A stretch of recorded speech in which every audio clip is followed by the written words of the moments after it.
it's been great actually, because they've all made significant contributions to the various books over the years, and they're credited. Their names are in quite a few of them.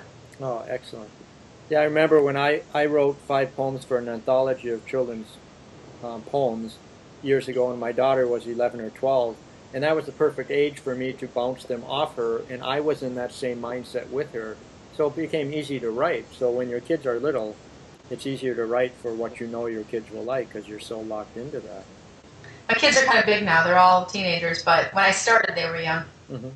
Now, we touched on this a little bit about writing and creativity, but as far as the creativity goes, what do you enjoy about the creative process? Everything, all of it. Well, that answers that. Let's move on. I mean, it's like, what do I enjoy about breathing? Yes. See, I like that because people who don't think of themselves as creative don't understand that. And people who, like you, who are creative can understand nothing else. So it's just, like you said, it's as much a part of you as breathing. I like that. Now, speaking of which, what I like about the body of work, your books, videos, other work, is that it all serves to inspire people. Was that a conscious decision? No, no. With all my work, I'm just trying to bring to life whatever it is that seems to want to come to life at that moment, you know, whether it's a film or a book or whatever it is. I just am trying to, like, listen to that thing, you know, whatever it is, and make it, create it. And more often than not, the labels or the message or the, you know, with the kids' books, you know, what's the moral here? What's she trying to say? Like, I usually find out what I was trying to say when I read the reviews or hear from teachers or schools. Like, I mean, I don't mean to sound completely ignorant that, like, I have no idea what I'm doing. I don't mean that, of course not. I have a sense when I'm writing something, if I'm going with something, I'm trying to share something. But by and large, like, I don't have a grand agenda or, like, I'm going to write a book about morality, or I'm going to do this thing to make kids feel good. Like, I'm just writing what speaks to me, what makes sense for me at that moment. Like, and then the labels and stamps, they seem to come, you know, from an exterior force. So your work is really just an expression of who you are, and as long as you are authentic, then your work will have authenticity and touch people in that way. I mean, I hope so. That sounds a lot better than repelling them. Yes, agreed. How do you balance with you have 3 teenagers, you're doing all these films and all of the behind-the-scenes work that goes into it, which is time-consuming. You're writing. How do you balance writing, filming, and all these other creative activities with your family life?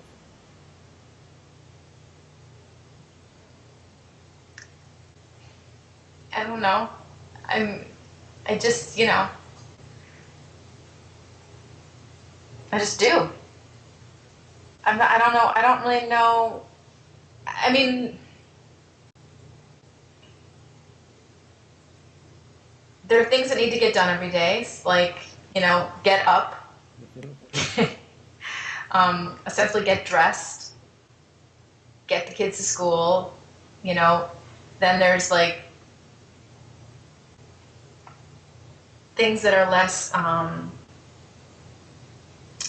tangible, you know, like all the things that go into parenting and helping your children become people.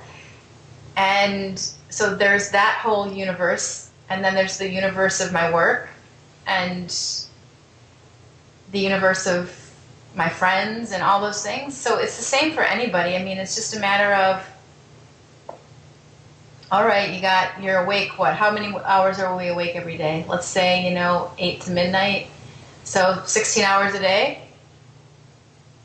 How do you divide them up? I mean, we all have the same set amount of hours in the day.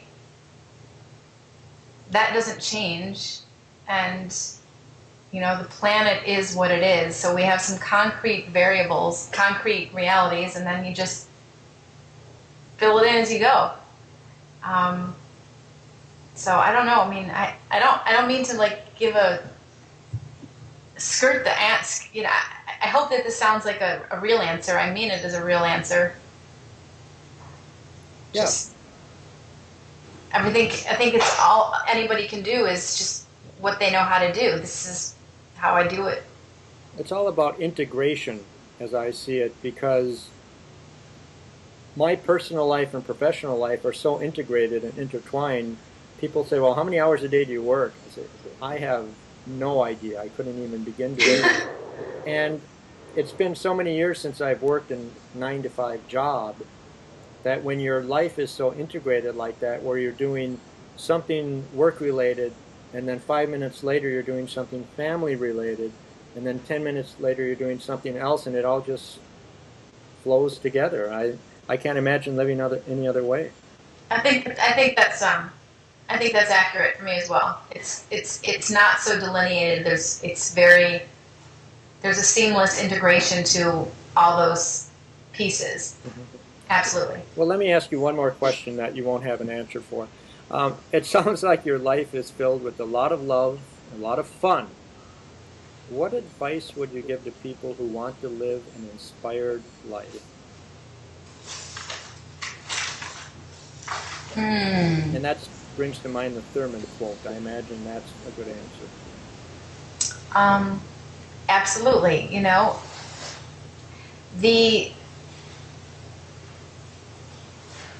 Stay as far away from the extraneous nonsense,